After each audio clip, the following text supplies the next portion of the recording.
Welcome. In this short tutorial, I'll be showing you how to make your laptop feel like new again. Okay, if you find this video helpful, please leave a like and subscribe to the channel for more such tutorials. And first up, you're going to make sure that all of your data right here, important files, are saved to a flash drive or different drive, okay? As we will perform a complete or full reset, okay?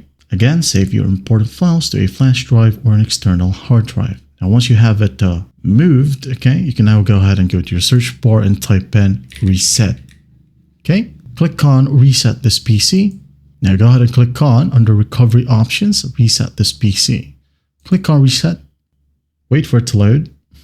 And once it loads, go ahead and click on remove everything. As the title suggests, we'd want to make it feel like new again. Okay, just click on remove everything. It says here, getting things done. You can go ahead and click on local reinstall so it would be fast, okay? If you want to select cloud download, this will automatically update your device drivers and your system as well. If you want this one and don't bother waiting, you can go ahead and choose this one. If not, just click on local reinstall, okay? Once done, just hit on next, getting things ready right here. Just wait for it. And finally, just click on reset and wait for the process to finish. And once that's done, your laptop will feel and look like new again. Well, I hope this video helps, and I'll see you in the next one.